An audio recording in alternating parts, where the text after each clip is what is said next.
Dalam konferensi pers di Jakarta pada 18 Juli lalu, Agustina Arumsari, Wakil Kepala sekaligus juru bicara Badan Gizi Nasional memastikan setiap kebijakan yang diambil akan benar-benar menjangkau kelompok masyarakat yang membutuhkan intervensi gizi dari pemerintah. Arum menambahkan, dalam refocusing program, BGN mempertimbangkan ketahanan gizi, kondisi sosial ekonomi, dan akses masyarakat terhadap pemenuhan gizi sebagai indikator utama. Pemerintah melalui Badan Gizi Nasional bersama dengan Kementerian Koordinator Bidang Pangan melakukan restrukturisasi terhadap pelaksanaan program makan bergizi gratis. Penataan kembali program ini menjadi langkah penting untuk memastikan manfaat MBG dapat dijangkau oleh masyarakat yang lebih merata. Akan kami efisienkan dengan memfokuskan nantinya anggaran yang tadinya untuk di situ, kita akan memfokuskan untuk program MBG kepada anak-anak yang memerlukan intervensi pemenuhan gizi. Ya, sekolah-sekolah yang tadi saya sebutkan itu adalah kami anggap berdasarkan beberapa kriteria yang kami susun, mereka secara mandiri mampu memenuhi kebutuhan gizi mereka. Setidaknya ada 4 evaluasi yang dilakukan Badan Gizi Nasional terhadap program makan bergizi gratis. Pertama, audit pada semua dapur pengelola makan bergizi gratis. Masa libur sekolah menjadi momen bagi BGN untuk menghentikan semua kegiatan di dapur dan melakukan audit sumber daya manusia serta tata kelola dapur.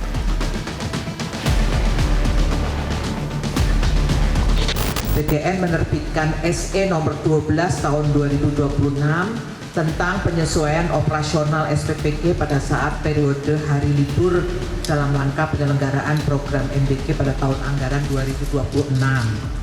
Jadi memang surat edaran ini dikeluarkan dalam rangka optimalisasi tata kelola operasional, efisiensi sumber daya, dan standarisasi program MBG pada SPPG. Yang kedua adalah penetapan aturan baru terhadap insentif yang diperoleh SPPG. Insentif bagi satuan pemenuhan gizi tidak lagi akan disamaratakan sebesar 6 juta rupiah per hari. BGN menyebut pemerintah sudah melakukan penghematan sebesar 3 triliun rupiah setelah menghentikan insentif 6 juta rupiah selama 18 hari libur sekolah. Dalam surat edaran nomor 12 tahun 2026, BGN melakukan penyesuaian operasional SPPG pada saat hari libur sekolah. Hari libur tersebut termasuk libur semester, hari libur nasional, libur keagamaan, libur khusus fakultatif pemerintah daerah, dan libur Sabtu dan Minggu.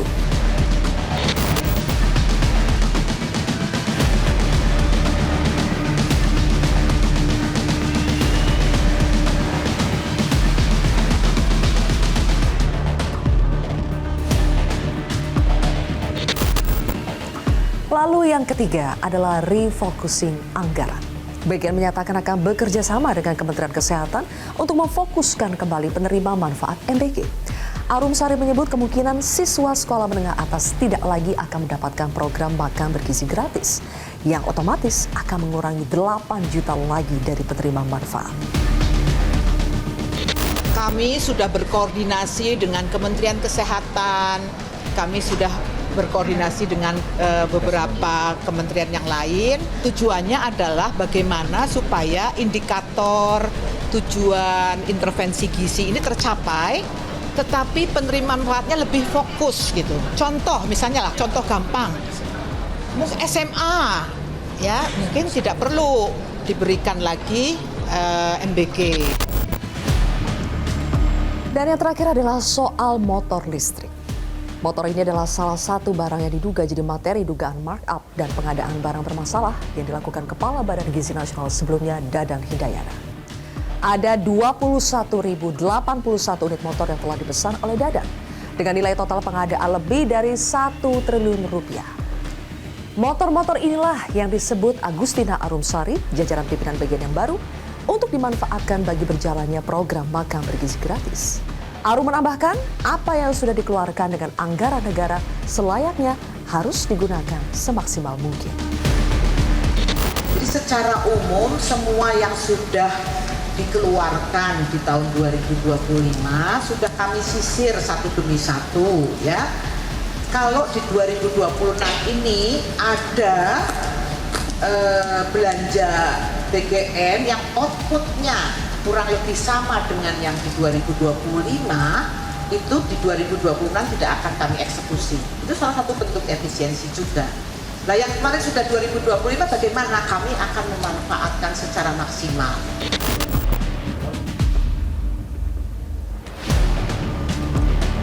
Sebelumnya, Nani Sdeang, Kepala BGN yang baru menyatakan rencananya untuk memprioritaskan program MBG pada wilayah tertinggal, terdepan, dan terluar Indonesia.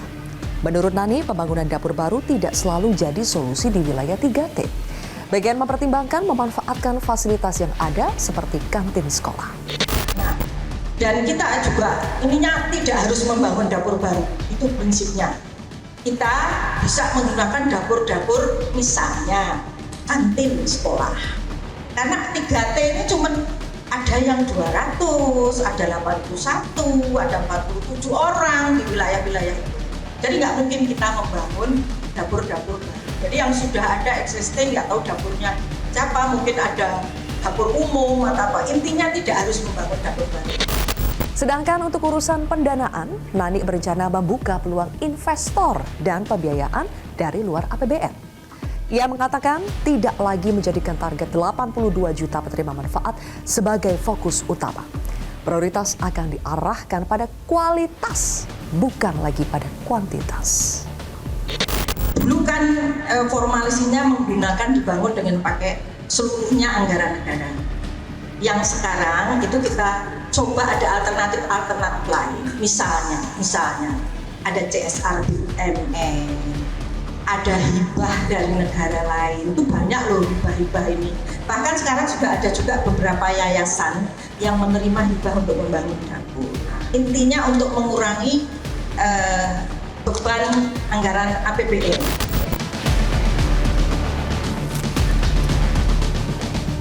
Di sisi lain, Menko Bidang Pangan yang ditunjuk sebagai Ketua Tim Koordinasi Penyelenggara Program Makan Bergizi Gratis mengungkapkan masih banyak persoalan yang harus diselesaikan di internal Badan Gizi Nasional.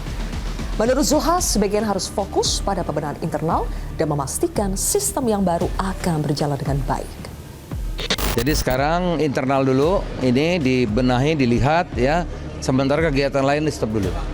Yang lain yang baru-baru stop dulu, fokus kepada misalnya ya, yang nggak perlu ya nggak usah. Sekolah-sekolah yang bagus memang nggak perlu ya nggak usah. Nah kemudian tata kelolanya juga diperbaiki, dapur ya itu juga diaudit. Walaupun ini bukan soal angka, satupun anak kita nggak boleh terjadi keracunan lagi. Kalau ini sudah diperbaiki, nanti lebih lanjut baru akan dirapatkan. Saya kira begitu. Program Makan Bergizi Gratis bukan sekedar tentang menyediakan makanan di atas meja. Program ini seharusnya adalah investasi jangka panjang untuk kesehatan, kecerdasan, dan masa depan generasi Indonesia.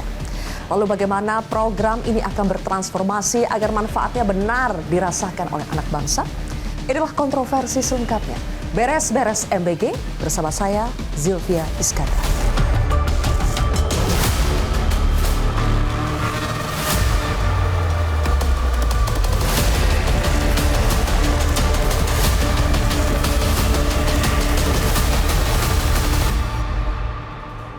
Beres-beres MBG untuk membahasnya sudah hadir 3 narasumber di studio Metro TV. Di sebelah kiri saya adalah Kepala Bakom RI, M. Kodari.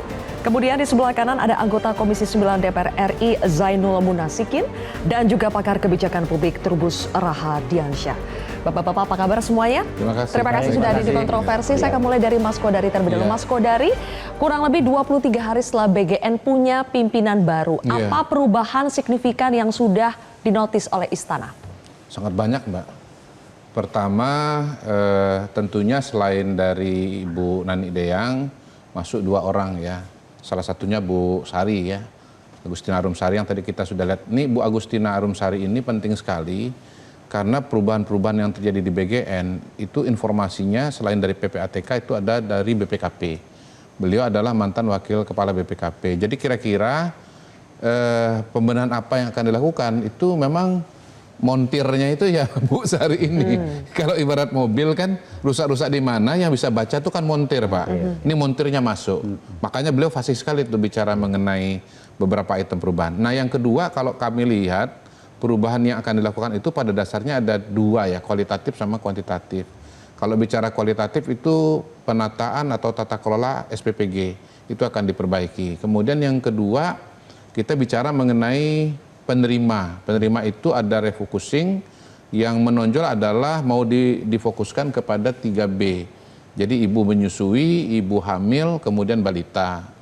Yang notabene memang intervensi kalau bicara stunting itu paling maksimal ada di situ.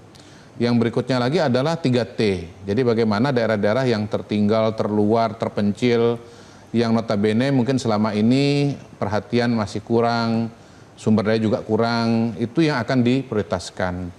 Lalu kalau bicara kuantitatif, insentif nih paling nyata. Insentif dulu semua SPPG itu pukul rata. Mau penerima manfaatnya 3.000, seperti desain awal mau 2.500, 2.000, mungkin sesuai dengan kondisi lapangan, itu tidak lagi dipukul rata 6 juta, tetapi disesuaikan dengan jumlah penerima, sehingga akan variabel. Jadi ada variasi SPPGA dengan penerima 2.500 mungkin 5 juta. Operasional ya? Iya, operasionalnya, insentifnya, sewanya. Kemudian SPPGB mungkin 2.000 berarti kali 2.000 lagi 4 juta begitu. Dan kalau kita lihat tadi yang salah satu wacana yang juga yang menarik ya, perkembangan besar saya kira kalau memang itu terjadi adalah anak SMA kemungkinan tidak akan menerima, dan itu pasti kalau jumlahnya 8 juta, ya 8 juta kali 2.000 berapa itu, berapa triliun itu yang bisa dihemat dari sana, dan itu akan bersifat kontinu kan, karena boleh dibilang MBG ini tiap hari selama anak-anak sekolah kecuali masa libur. Jadi saya kira banyak sekali perubahan yang akan terjadi ke depan yang insya Allah akan meningkatkan kualitas gizi, kualitas kesehatan, higienitas dari MBG yang diterima oleh anak-anak kita, oleh ibu hamil dan ibu menyusui. Yang kedua juga dari segi anggaran, ruang fiskalnya menjadi lebih hemat lah. Semua perubahan tata kelola, termasuk ada moratorium, pembukaan SPPG baru, apakah semua itu sudah atas pengetahuan dan sepersetujuan Presiden? Tentunya Presiden sudah memberikan mandat ya pada pimpinan BGN yang baru ini untuk melakukan penataan. Saya percaya bahwa apa yang akan direncanakan pasti dilaporkan kepada Presiden, dan ini pasti diperhatikan oleh Presiden. Bukan hanya Presiden, tetapi kita lihat misalnya tadi atau kemarin ya, BGN juga bertemu dengan Dewan Ekonomi Nasional untuk memaparkan rencana-rencana perubahan dan tentu saja mendapatkan saran dan masukan dari Dewan Ekonomi Nasional yang memang kemarin melakukan evaluasi. Seingat saya Dewan Ekonomi Nasional itu melakukan survei kepada 800 SPPG yang kalau itu dipilih dengan metode random sampling bisa menggambarkan populasi yang ada, dan tentunya nanti temuan-temuan itu bisa menjadi masukan bagi pimpinan BGN yang baru. Oke, Mas Kodari. Pak Trubus, momen ketika pimpinan BGN yang lama itu ditangkap oleh Kejaksaan Agung, kemudian melakukan berbagai macam perubahan, refocusing anggaran, penerima manfaat, tadi 3T, 3B juga, itu sudah langkah awal yang tepat untuk beres-beres MBG? Iya, kalau dalam konteks kebijakan publik, khususnya administrasi publik ya, itu sudah merupakan langkah yang tepat, karena kan pertama mengenai MBG ini kan ada sisi politis, kemudian sisi teknokratik, dan yang terakhir adalah birokratik. Sehingga itu yang dilakukan oleh MBG sekarang dengan melakukan berbagai upaya untuk pembenahan menyeluruh. Nah, karena itulah tadi dijelaskan bahwa refocusing itu memang sejak lama sebenarnya masyarakat memberikan masukan, dan ini sudah direspon dengan baik. Artinya kepada anak-anak, karena kategori masih anak-anak, karena yang diberikan anak SMA itu kalau perlu memang sudah diberikan, jadi hanya untuk PAUD, SD, SMP. Itu pun kita harus melebar kepada tidak hanya yang negeri, karena selama ini konsentrasinya kebanyakan di negeri gitu, yang swasta masih banyak yang baru mendapatkan, itu menjadi problem. Dan apalagi ada sekolah yang di bawah keagamaan namanya pesantren, ini kan belum dapat. Jadi refocusing ini penting. Nah, yang kedua terkait dengan hari libur yang kemudian ada penataan, itu satu langkah yang tepat. 3 minggu saya kira cukup. 3 minggu sudah bisa menghemat 3T, Pak. Iya, 3T itu penting sekali. Karena apa? Karena dengan 3 minggu itu satu paling tidak ada optimalisasi dari tata kelola operasional, itu yang penting. Yang kedua, di situ ada juga yang namanya berkaitan dengan standarisasi apa yang harus dilakukan. Nah, ini hal-hal yang penting sudah dilakukan oleh BGN dalam hal ini, sehingga publik saya melihat sudah ada perubahan banyak. Tetapi ini berapa lama? Nah, ini proses publik bertanya, ini berapa lama? Apakah waktu ini ada yang memprediksi kalau memang pemerintah sungguh serius ini BGN sesuai dengan yang diamanahkan itu, maka 3 bulan sudah ada perubahan baik. Tetap artinya public trust-nya meninggi lagi karena selama ini kan public trust sempat turun karena apa? Karena ada persoalan yang terkait dengan tata kelola yang disimpangkan itu. Nah, jadi kalau misalnya 3 bulan bisa optimal itu jalan, Mbak. Nah, kemudian setidaknya 3 bulan itu sudah harus ada quick win ya? Iya, harus ada. Kalau terlalu lama misalnya 6 bulan, ya terlalu lama menurut saya. Jadi itu memang lebih baik 3 bulan dan apa yang sudah dipaparkan di publik menjadi satu realitas. Yang terakhir penting banget menurut saya adalah bagaimana kemudian terkait tadi dijelaskan Pak Bakom adalah mengenai ini Mbak evaluasi. Jadi evaluasi ini yang menurut saya penting adalah bagaimana peran pemerintah daerah. Selama ini pelaksanaan jujur saja pelaksanaan MBG ini memang sentralisasi BGN terlalu kuat lah menurut saya terlalu itu sehingga segala sesuatu yang sifatnya di daerah ini kan SPPG ada di daerah tuh. Nah itu harusnya kepala daerah itu pengertiannya ada kepala daerah, ada DPRD. Nah itu harus ikut mengawasi jalannya ini sehingga mereka bisa memastikan terkait dengan bagaimana keterlibatan UMKM, kemudian koperasi dan pemasok itu bahan baku itu memang betul-betul dari lingkungannya gitu, bukan diambil dari tempat. Selama ini ada banyak terjadi mereka ngambil dari luar. Ini yang seringkali menjadi problem sehingga tidak ada partisipasi publik yang bagus dalam hari ini audit. Saya dikatakan tadi audit SPBG menjadi sangat penting, Mbak. Karena apa? Selama ini sumber persoalan di SPBG, karena itu masalah transparansi itu yang dituntut.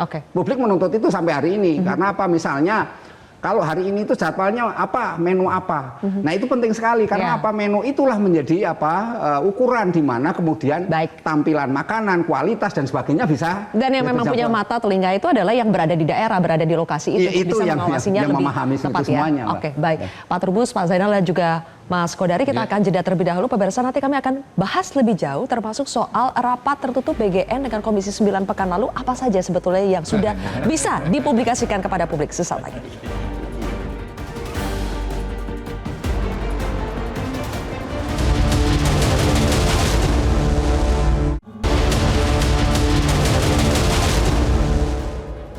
Tanggal 15 Juni, Komisi 9 mengadakan rapat bersama dengan BGN dengan komposisi pimpinan yang baru. Namun, rapat tersebut berlangsung tertutup. Banyak yang bertanya, ada apa di balik rapat yang tertutup itu, Pak? Ya, jadi Mbak Silvi ya, jadi kita itu di DPR seluruh pembahasan RKKL. Jadi kemarin kita dengan BGN itu kan membahas RKKL ya. RKKL yaitu? Anggaran pemerintah untuk 2027. Yang itu di mana di dalamnya ada item-item kegiatan dari kementerian dan juga lembaga.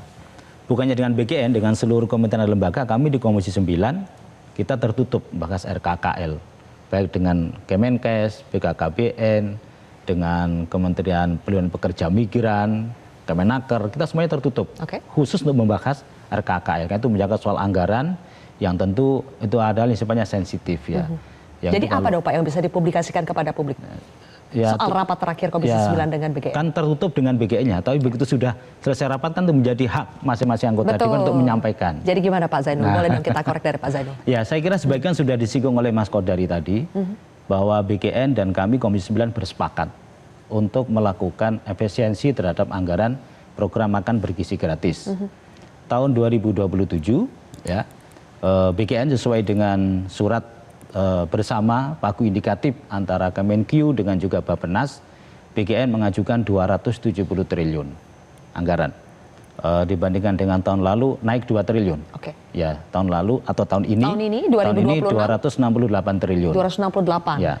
Tahun depan diajukannya 270 naik 2 triliun. Ya, tapi anggaran ini sesuai dengan tanggal surat keluarnya Kemenkyu dan juga Bappenas itu kan tanggal 7 Mei. Jadi 1 bulan sebelum peristiwa tertangkapnya 3 pimpinan BGN ini. Nah setelah kasus tertangkapnya pimpinan BGN ini, kemudian desakan untuk efisiensi kan sangat kuat. Dan kami setuju, BGN juga setuju, pimpinan yang baru untuk melakukan efisiensi. Sehingga angkanya jadi berapa tuh Pak? Masih di exercise. Tapi kalau lihat beberapa skema efisiensi, ada 4 tadi yang disampaikan oleh Bang Kodari. Saya kira akan sangat signifikan ya. Satu, mulai soal pengurangan penerima manfaat. Salah satunya adalah siswa SLTA atau SMA. Kalau di data BGN yang kemarin disampaikan kita Bang Kodari, bukan 8 juta Bang, 11 juta. Oh, 11 juta. Jadi siswa SLTA sederajat ya, itu jumlahnya 11 juta. Jadi bisa lebih besar lagi. Kemudian efisiensi juga dilakukan dalam hal intensitas pemberian MBG. Yang awalnya 25 hari, karena Sabtu masih diberikan, mulai yang baru hanya akan diberikan Senin sampai Jumat. Berarti hanya 20 hari. Pasti akan juga berkurang cukup banyak. Kemudian skema hari libur tanggal merah? Ya, tanggal merah otomatis tidak diberikan. Libur sekolah sudah dimulai sekarang tidak diberikan. Dulu masih diberikan ya Pak? Masih, dulu masih. Dengan model makanan keringan yang menimbulkan banyak masalah itu. Kemudian efisiensi berikutnya adalah insentif. Insentif yang awalnya disamaratakan 6 juta semuanya, kami di Komisi 9 setuju itu untuk dievaluasi. Bisa mungkin kembali ke model yang lama, sesuai dengan penerima manfaat. Jadi proporsional jadi ya? Nah, proporsional, begitu. Dan ada juga efisiensi yang lain itu adalah dari aspek grading. Jadi nanti BGN akan membuat skema clustering SPPG. SPPG yang misalnya klaster A, dia akan melayani penerima manfaat sekian, dan otomatis nanti insentifnya akan mengikuti. Nanti ada rencana akan dibikin 3 klaster gitu, mungkin yang sangat baik, mungkin ya baik atau kurang, mungkin begitu. Itu akan berimplikasi terhadap anggaran yang diberikan oleh BGN Sudah kepada SPPG. ada hitungan kasarnya belum Pak Zainul? Kita masih menunggu. Itu bisa berkurang berapa itu? Kalau waktu rapat BGN komitmen dengan kita, mereka akan melakukan exercise penghematan minimal 40 triliun. Jadi dari 270 dikurangi 40 triliun. Termasuk yang tahun ini. Tahun ini pun BGN sedang melakukan exercise untuk penghematan. Ya, penghematan. Dan angkanya mungkin hampir sama ya. Segitu. Jadi kita masih menunggu. BGN awalnya minta waktu 1 bulan. Tapi kalau 1 bulan, takutnya nanti nggak match dengan siklus APBN kita. Karena sudah ditunggu ini. Mereka kemudian menyampaikan minta waktu, kita sepakat 2 minggu. Jadi minggu depan kita akan menggelar RDP lagi dengan BGN, khusus membahas soal efisiensi yang dilakukan oleh BGN. Kita tunggu itu. Secara garis besar Komisi 9 memang mendorong supaya dilakukan efisiensi ya Pak? Betul, kita dorong, kita sepakat, ya betul. Kita ingin ada efisiensi. Baik. Mas Kodari, Mas Kodari, memang ada efisiensi ya, dan katanya sudah akan dialihkan menjadi 4 kelompok prioritas tadi ya, 3T, kemudian 3B. Saya ingin bicara soal bagaimana refocusing ke 3T. Kan selama ini memang SPPG kita itu didominasi oleh wilayah di Pulau Jawa ya. Nah, bagaimana ketika ingin dialihkan ke wilayah 3T itu kan tidak mudah ya, Mas Kodari ya, infrastruktur dan lain sebagainya. Itu akan seperti apa rencananya? Apakah dari Bakom sudah mendapatkan gambaran dari BGN? Sebetulnya kalau banyak di Jawa itu wajar ya, karena memang kan penduduknya banyak di Jawa Barat. Memang pernah ada, saya baca, saya tonton, ini bagaimana ini, kenapa justru yang stuntingnya itu tinggi tidak mendapatkan anggaran yang lebih besar. Karena memang kan materinya tadi, perhitungannya itu kan jumlah penduduk begitu, penerimanya universal. Nah, otomatis Jawa Barat misalnya, memang kan sekitar 17 bahkan 18% penduduk Indonesia itu ada di Jawa Barat. Tetapi kalau bicara prioritas yang ada sekarang, ingin ke daerah 3T, pertimbangannya bukan lagi jumlah penduduk, gitu. Pertimbangannya sudah bergeser. Ini termasuk kategori refocusing tadi, bukan kuantitas, tapi sudah kepada kualitas serta spesifikasi dari penerima manfaat, begitu. Dan memang tantangan untuk di daerah 3T berbeda dengan yang di daerah katakanlah bukan 3T. Karena kalau di bukan 3T, untuk bisa mendapatkan satu titik itu 3.000 penerima, 2.500, 2.000, itu kan relatif mudah itu. Karena kan penduduknya banyak, muridnya juga banyak. Tapi 3T, penduduk yang sangat sedikit, seperti kata Bu Nani, ya memang mungkin tidak bisa dipaksakan untuk SPPG dalam konteks konvensional begitu ya.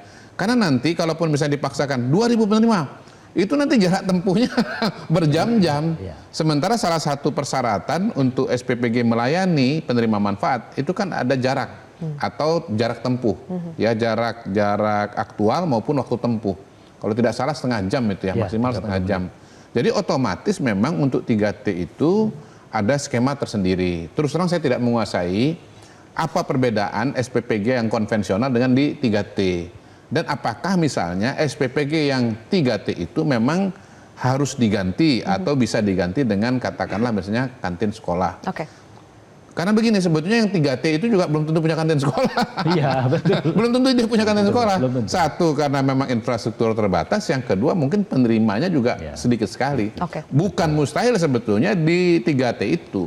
Di sekolah pun tetap harus dibangun juga. Semacam katakan SPPG, tetapi dengan spesifikasi lebih kecil atau mini misalnya begitu. Tapi Mas- kalau otomatis ke kantin sekolah, Oke. saya juga nggak yakin juga tuh Baik. ada. Masalah teknis mungkin bisa kita bicarakan nanti ya, tapi Iya. secara ide besarnya memang itu kan sebetulnya yang menjadi Iya. prioritas di awal itu memang kita memang ingin fokus ke daerah 3T dan baru terrealisasi pada saat Iya. akan terrealisasi pada saat pimpinan BGN Sebetulnya yang saya sekarang. pahami begini, memang intervensi ini harus makro.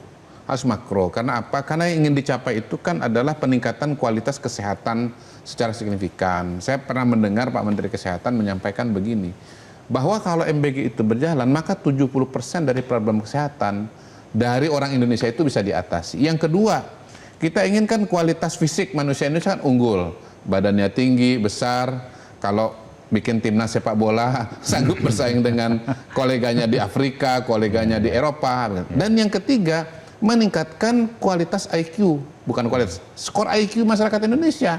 Begitu. Nah, memang tidak terhindarkan untuk bisa meningkatkan gizi. Saya membaca juga, Zilvia, laporan atau kajian dari Bappenas bulan November 2025. Ternyata memang banyak sekali anak-anak kita yang masuk kelas belajar itu dalam kondisi lapar. 56%, Pak. Setelah MBG turun jadi 14%, 16%. Artinya turun berapa tuh? Sekitar 40%, ya, turun 40%. Kemudian yang kedua, asupan vitamin khususnya dari buah itu tadinya 20% yang rutin, naik jadi 80% lebih. Kemudian protein dari 60% menjadi 90%. Jadi sebetulnya MBG ini memang punya nilai yang sangat strategis untuk meningkatkan kualitas SDM. Tapi barangkali dengan masalah yang ada, kemudian agar lebih berkualitas, ada pentahapan, kondisi fiskal dengan tantangan geopolitik. Makanya kemudian ada variabel-variabel lain di luar target-target untuk meningkatkan kualitas kesehatan dan kecerdasan rakyat Indonesia. Baik, oke. Pak Trubus, dari awal ketika memang ekspektasinya adalah kita berharap kualitas, tapi kemudian pada pelaksanaannya banyak sekali target-target yang dikejar, angka-angka. Nah sekarang ketika pimpinan BGN baru mengatakan mereka akan memprioritaskan kualitas daripada kuantitas, itu sudah paradigma yang benar ya? Di situ dulu deh. Iya, kalau itu paradigma sudah benar. Artinya memang kan problemnya ada pada kualitas tadi. Karena selama ini praktek-praktek mengenai kualitas itu yang menyebabkan ada ekses-ekses. Eksesnya antara keracunan, ekses makanan nggak berkualitas, dan macam-macam lah gitu, atau keterlambatan. Nah, menurut saya itu yang ini. Tetapi memang ini menjadi problem adalah sebenarnya apakah pemerintah ini fokus betul? Artinya sebenarnya kan bukan 3T ya, malah sebenarnya kalau mau pengendalian yang utama malah justru di miskin. Kita ini kan ada satu miskin, kedua miskin ekstrim, ketiga rentan miskin. Harusnya ukuran ini yang dipakai. Itu ya? Bukan, karena 3T itu belum tentu dalam pengertian tujuan mulia dalam konteks untuk pemerataan ini. Jujur Pak, kalau kita hanya efisiensi yang ditekankan, maka aspek keadilan jadi problem. Gitu. Karena apa? Orang akan mempertanyakan kalau begitu terus apa ada? Karena bisa saja di 3T lebih mahal ya. Iya, karena lebih mahal. Belum lagi nah di situ 3T ini kan persoalannya adalah selama ini bahwa pemasok-pemasok ini dikuasai oleh pemodal kuat. Kan gitu. Karena apa? Karena sulitnya wilayah itu sendiri. Tetapi kemudian apakah kemudian kita dengan alasan 3 itu kemudian meninggalkan wilayah yang kategori ini? Ini kan problemnya di situ. Kalau kita kemudian orientasinya menarik ke sana semua ke 3T, sementara yang ada di Jawa Barat yang memang jumlah penduduknya besar atau Jawa Tengah, ini kan jadi maksudnya bukan ditinggalkan Pak, bukan ditinggalkan. Yang sudah berjalan sudah, tapi sekarang kita ya segera ke 3T ya Pak ya, karena itu yang perkembangannya lebih lambat kan. Dan 3T itu kan hampir-hampir identik dengan miskin tadi Pak. Karena dia 3T hampir pasti itu 99% miskin ya Pak ya. Gitu. Kalau begitu apakah artinya memang indikator penerima manfaat itu harus lebih didetailkan lagi, lebih diatur ulang lagi? Nanti kita akan bahas lebih jauh Bapak-bapak. Kami akan jeda lagi pemirsa, tetaplah di Kontroversi.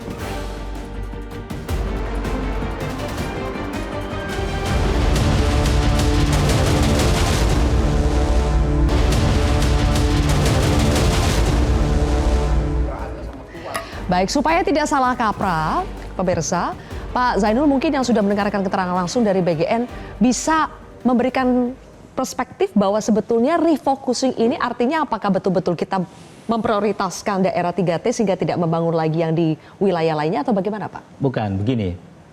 Istilah refocusing ke 3T itu adalah selama MBG ini berjalan, itu daerah-daerah wilayah 3T itu tanda kutip terabaikan.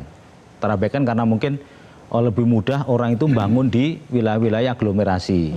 Dan BGN sendiri mungkin karena fokusnya di situ juga masuk lebih banyak concernnya di aglomerasi. Nah yang 3T ini, saya dapat data dari teman-teman, per hari ini sudah ada 2.100 dapur 3T yang sudah berdiri. Dan itu sudah selesai appraisal oleh BGN, cuman belum jalan. Nah oleh karena itu menurut saya, ini refocusing ke 3T itu adalah bagaimana caranya agar 2.100 ini agar bisa segera jalan. Gitu. Nah, karena apa? Karena kalau kemudian kita membuat skema baru, misalnya skema kantin misalnya gitu, tidak semua kantin ada di 3T. Jangankan kantin, sekolahnya aja mungkin mungkin juga kurang layak gitu. Jadi menurut saya untuk yang 3T ini biarlah dapur-dapur yang sudah dibangun oleh para mitra yang sudah berdiri, sudah di-appraisal ya oleh BGN sendiri ini, biar itu jalan seperti itu. Nah yang di luar 3T aglomerasi tetap jalan dengan skema yang tadi itu, efisiensi misalnya SMA dikurangi, ya kan? Kemudian insentif 6 juta dievaluasi, kemudian intensitas pemberian MBG berkurang dari 25 ke 20 hari. Itu tetap jalan gitu, tetap jalan. Jadi ini jalan paralel baik 3T maupun aglomerasi. Cuma karena 3T ini selama ini agak keteter, agak ketinggalan, kita minta refokusinya ke 3T. Dan 3T itu memang adalah indikator yang paling aman, paling mudah ya Pak, daripada kita mengatur soal desil, pendapatan dan sebagainya. Ya, karena kalau di konsep MBG itu kan ada jarak pengantaran, ada kemudian lama waktu pengantaran kan dihitung gitu. Kalau enggak basi. Nah, kalau 3T itu, jadi BGN ini membuat satu definisi khusus tentang 3T yang kemudian dikukuhkan dalam Perpres 115 itu, wilayah-wilayah yang tidak bisa dijangkau oleh SPPG dari manapun, ya kan, yang harus dapur itu hanya bisa siswa hanya bisa dapat makan MBG kalau dapur itu di situ, nah gitu. Nah itu masuk kategori 3T yang itu kalau jarak diantar dari dapur sebelah itu lebih dari 7 km. Nah ini menarik nih Pak Zainul. Saya juga mendengar ya ketika Bu Nani di sebuah acara podcast itu mengatakan bahwa selama ini BGN dengan pimpinan yang lama itu membuat definisi sendiri soal 3T. Padahal dalam Bappenas itu sudah ada 3T ya, tertinggal, terluar, terdepan. Ya, definisi yang dimaksud oleh Bu Nani itu dituangkan dalam Perpres 115. Yang itu kemudian di follow up oleh Mendagri, berkirim surat kepada pemerintah daerah, yang kemudian diterus kepada Satgas daerah yang kemudian mengusulkan titik-titik 3T itu berdasarkan definisi ini. Sekarang mau dikembalikan ke 3T yang tertinggal, terluar, terdepan atau bagaimana Pak? Kalau dikembalikan ke konsep 3T yang 62 kabupaten itu, ya, menurut saya agak riskan. Karena apa? Karena ini menyangkut soal distribusi makanan, gitu. Di Jawa pun ada wilayah-wilayah itu yang memang dia itu kalau nggak bisa dia diantar dari satu dapur itu melewati batas waktu yang disebut dengan 30 menit, 7 km gitu. Karena itu riskan kalau jarak pengantarannya di atas 30 menit, ini studinya BGN yang dulu ya, saya nggak tahu apakah ini tepat atau nggak, tapi itu sudah hasil kajian. Kalau lebih dari 30 menit itu berpengaruh terhadap kualitas makanan gitu, seperti itu. Pak Trubus gimana komentarnya? Di satu sisi kita ingin memfasilitasi anak-anak yang memang seharusnya mendapatkan karena mereka termasuk di wilayah 3T, tapi di sisi lain ada persoalan teknis Pak. Jarak, infrastruktur dan sebagainya. Iya, menurut saya kemudian fokusnya sekarang. Jadi yang terkait dengan yang karena jarak, karena faktor-faktor tadi yang sudah dijelaskan, itu harusnya menjadi saya dikurangi gitu loh, dikurangi karena apa? Karena asumsinya ini kan kosnya terlalu besar kalau memang tetap di situ. Nah, terhadap kantin-kantin berarti kantin itu sendiri kan harus dimodernisasi. Karena nggak mungkin kalau dimodernisasi kantinnya, sekolahnya juga harus dimodernisasi. Kan itu hal yang harus pembiayanya lebih besar lagi. Siapa yang investasi? Nah, yang investasi situ itu kan persoalan. Kemudian balik modal kapan? Itu kan sementara SPPG sudah ada, sudah berdiri tadi. Memang menurut saya memang harus segera didorong untuk beroperasional gitu aja. Bantu, ya, Mas Kodari. Jadi begini, itu sebabnya kenapa di awal itu MBG itu bersifat universal. Karena apa? Karena di satu sekolah itu bisa ada anak desil 1, desil 2, tapi bukan mustahil juga ada desil yang di atasnya gitu. Nah, ini kan rumit juga kalau misalnya Dipisahkan. ya misalnya satu kelas berapa 40 orang gitu. Ya 20 makan, yang 20 enggak. Itu kerumitannya di situ. Makanya kemudian diberikan ruang kepada sekolah untuk mengatakan kami tidak menerima gitu. Jadi kalau ada sekolah-sekolah yang 100% atau 95% dan kita tahu itu ada muridnya itu memang kelas soseknya itu mampu memenuhi gizi sendiri, diberikan ruang untuk tidak menerima. Tapi untuk sekolah-sekolah negeri, saya ini Pak, saya SD negeri itu Pak, di Kalimantan Pak. Di SD negeri itu ada yang mungkin 10%, 15%, 20% mampu. Tapi di bawah itu nggak mampu. Nah, dibuatlah universal supaya apa? Supaya tidak terjadi kerumitan di lapangan tadi itu. Masa ini makan, itu nggak makan. Gitu. Semuanya makan. Karena itulah kemudian program di awalnya universal. Itu sebabnya juga fokus kepada desil 1 itu nggak mungkin Pak Trubus. Fokus kepada desil 1, desil 2 saja itu nggak mungkin. Terutama di sekolah-sekolah negeri, karena pasti beragam itu kelas sosialnya. Tetapi kalau 3T itu hampir pasti itu. 95%, jangan-jangan 100% itu adalah yang desil 1, desil 2. Karena apa? Karena memang daerahnya 3T, terpencil, terluar, pelosok, otomatis pangan mahal, sumber pangan terbatas. Nah di titik itulah kemudian ya penerima dalam kategori 3T itu hampir pasti harus. Kenapa? Karena memang mereka otomatis memenuhi desil 1, desil 2, desil 3. Tapi di tengah tantangan yang ada, Mas Kodari, kosnya juga pasti lebih tinggi kalau di daerah 3T ya untuk infrastruktur dan sebagainya. Makanya sampai mau dikasih motor itu yang akhirnya jadi sitaan Kejaksaan Agung itu ya. Yang Zilvia naik di awal tadi saya lihat. Iya. Nah, Berarti kan itu logis ya. solusinya apa, Mas Kodari? Motornya sudah disita. Sekarang ada usulan mau dihibahkan. Tapi nanti ya kita bahas itu. Tapi solusinya apa? Kan tetap saja harus ada keberpihakan kepada mereka yang di 3T. Terus terang saya belum mendengar ya mengenai pembahasan tentang hal itu. Barangkali justru ada di DPR. Tetapi hemat saya ini tahapannya ini harus jelas dulu. Padahal ini tahapannya adalah soal hukum. Dan kemarin Pak Jampitsus hadir di Kabakom, saya tidak sempat ketemu karena situasi di keluarga pada waktu 2 hari yang lalu. Tapi saya sudah mendengar laporan dari tim Bakom bahwa Kejaksaan masih sedang menghitung jumlah kerugian dan bentuk kerugiannya apa saja. Nah, saya kira itu harus nunggu itu ya Pak. Ya, setuju. Ya, pasti ini juga didiskusikan juga dengan teman-teman DPR, karena ini berkaitan dengan anggaran dan jumlahnya pasti besar begitu. Jadi ini nanti akan termasuk, saya yakin skema yang ada di BGN juga. Harapan kita ini bisa selesai dalam rentang waktu yang tadi disebutkan oleh beliau, bahwa ketika pertemuan nanti dengan DPR lagi, bukan hanya tata kelola MBG-nya, tetapi juga bisa berbicara mengenai aset-aset yang sudah terlanjur menjadi masalah hukum ini. Baik, Saya usul itu dibahas Pak ya nanti ya. Sudah sempat muncul gimana? itu. Nanti kita break dulu, nanti kita bahas nanti ya Pak Zainul ya. Baik, pemirsa, tidak semua perubahan itu membuat orang-orang nyaman ya. Makanya kita lihat ada yang protes, kemudian juga masih ada yang mempertanyakan bagaimana supaya dengan adanya perubahan kepemimpinan di BGN betul-betul bisa menutup celah penyimpangan. Sesaat lagi pemirsa, tetaplah di Kontroversi.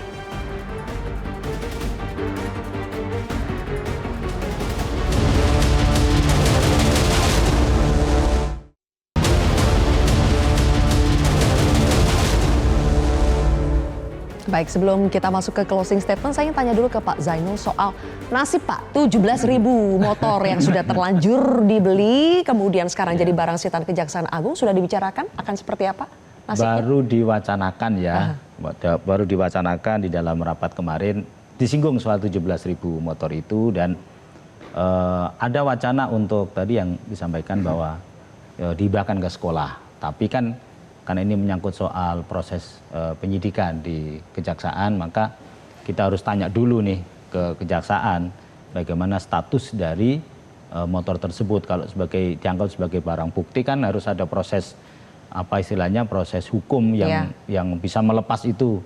Karena itu menyangkut soal aset kan, aset dari BGN. Tapi kami secara ini setuju kalau misalnya 17.000 motor itu dihibahkan untuk sekolah, untuk guru. Kami sangat setuju. Itu baru satu contoh tuh Pak. Motor, belum lagi item-item yang lain. Tapi pertanyaannya, bagaimana menutup celah penyimpangan itu semua di sisa nih kepemimpinan yang baru? Kemarin sudah ada komitmen dari pimpinan BGN yang baru, ya, Bu Nani dan juga Bu Arumsari, bahwa mereka akan menyisir anggaran-anggaran operasional BGN, ya, pengadaan barang dan jasa yang tidak memiliki relevansi langsung dengan program makan bergizi gratis. Misalnya apa selama ini, Pak? Ya, kalau yang tahun kemarin kan kaos kaki, itu. Apalagi tuh? Motor, kemudian Sendok bebek sudah sempat tuh.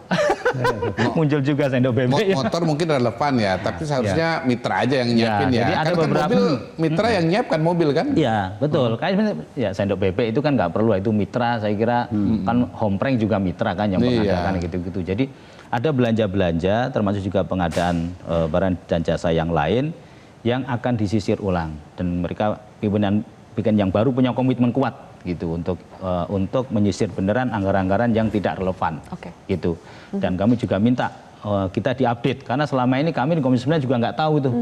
Nggak tahu Bang Kodari, tiba-tiba ada pengadaan motor, ada kaos kaki, ada macam-macam. Gimana caranya supaya tiba-tiba udah belum kebeli gitu, Pak? Ini kan ya pas kita udah tahu ternyata sudah kebeli. Sekarang bagaimana caranya supaya setidaknya Komisi 9 tuh terinfo dulu lah sebelum beli-beli ini? Sebetulnya kalau pengadaan barang dan jasa sampai sedetail itu, kami Komisi 9 jujur aja kewenangan kami nggak bisa sampai Tidak punya segitu. kewenangan sampai seperti Karena itu. kami nggak boleh membahas satuan 3. Oke. Jadi kita hanya belanja makronya saja, misalnya pengadaan infrastruktur, hanya begitu saja. Tapi detailnya untuk belanja apa, itemnya berapa itu kita di Komisi 9 kita dibatasi ya. Berarti sekarang kita berpegang pada komitmen pimpinan BGN yang baru dulu ya. Ya. Oke, Pak Trubus, sebagai pakar kebijakan publik, bagaimana yang terpenting kan yang harus dilayani itulah adalah kepentingan publik, mengembalikan kepercayaan publik, apa yang harus segera dilakukan? Yang harus dilakukan selain tadi sudah disebut mengenai efisiensi, yaitu kebijakan nol keracunan harus menjadi program ke depan, karena itu menjadi kunci kepercayaan. Zero tolerance jadi ya, Zero tolerance, termasuk dalam ini soal korupsi-korupsi itu kan, itu harus juga ini. Tapi yang penting lagi adalah bagaimana kemudian kemanfaatan publiknya ini harus dipahami bahwa mereka selain yang anak sekolah itu yang 3B tadi, itu betul-betul menerima sesuatu hal yang berkelanjutan. Karena apa? Karena kalau ini kemudian istilahnya tidak bisa berlanjut ke depan, itu kemudian publik akan mempertanyakan. Karena apa? Kemudian dampak-dampaknya seperti ya. Kemudian yang kedua kaitan dengan dampak itu tadi, dampaknya ini harus jelas. Misalnya anak yang sekolah jadi rajin, tadi dikatakan sekolahnya jadi rajin, ini harus tunjukkan berapa, datanya harus jelas dipublikasi. Indikator keberhasilannya harus bisa diukur ya, Pak? Bisa diukur dan bisa dibuka ke publik. Dipublikasikan. Publik. Jadi publik tahu seperti apa, misalnya yang rajin sekian di daerah mana saja, sekolahnya berapa. Terus 76 sekolah yang dianggap off sekarang, itu harus dibuka ke publik, itu seperti apa kondisinya. Itu karena apa? Kan publik sampai sekarang mempertanyakan. Terus aspek keadilannya di mana kalau kemudian sudah universal menerima, dia tidak menerima. Nanti akan ada efek-efek lain kan, mestinya efek domino. Transparansi juga menjadi salah satu kunci untuk meningkatkan kepercayaan publik ya. Terakhir, Mas Kodari, tidak semuanya akan merasa nyaman dan puas dengan perubahan yang dilakukan. Kita sudah bisa melihat efeknya seperti apa dari perubahan ini, tapi bagaimana memitigasinya, Mas Kodari? Pasti dipertimbangkan dengan sangat sungguh-sungguh oleh pimpinan BGN, apalagi telah mendapatkan masukan dari DPR ya. Saya kalau mendengar penjelasan dari Pak Zainul kok kayaknya cocok juga jadi kepala BGN. Jangan dong, Pak. Ini maksudnya ini saking pahamnya ya. Saking pahamnya. Pak Mensesnek itu bilang begini, kalau jadi pimpinan BGN itu syaratnya 2. Pertama niat baik, yang kedua akal sehat. Jadi dari cerita Pak Zainul tadi kita, ini akal sehatnya ini jalan nih berarti kan Pak ya. Jadi memang nomor 1 saya kira proses di BGN ini jangan dibiarkan sendirian, harus dikawal oleh DPR tentu saja, kemudian juga dari Dewan Ekonomi Nasional, dari KSP, dari kita semua lah, dari media juga. Yang jelas program ini sangat baik untuk mengatasi masalah stunting, untuk meningkatkan kesehatan kualitas anak kita, kemudian juga meningkatkan IQ supaya skor PISA, skor matematika kita nggak kalah dengan negara lain. Tantangannya tentu bagaimana agar program ini betul-betul bisa memberikan manfaat yang maksimal dari kualitas gizi, dari kualitas higienitas, dan yang ketiga tentunya menjadi pertimbangan juga untuk biaya atau fiskal. Nah, jadi kalau 3 itu tercapai, saya optimis dukungan masyarakat akan semakin meningkat. Pada hari ini sebetulnya dukungan masyarakat tetap tinggi kok. Mas Saya kemarin baca survei dari indikator politik Indonesia. Sebetulnya 72% itu puas, Oke. yang tidak puas 24%. Baik. Tapi harusnya lebih tinggi lagi. Terima kasih Mas Kodari, Terima kasih, Sylvia. kemudian Pak Trubus dan juga Pak Zainul. Terima kasih sudah bergabung di Kontroversi. Pemirsa, beres-beres MBG adalah langkah yang telah dinanti-nanti. Perbaikan gizi harus tepat sasaran dan dilaksanakan dengan penuh kejujuran. Saya Zilvia Iskandar pamit undur diri. Terima kasih telah menyaksikan Kontroversi.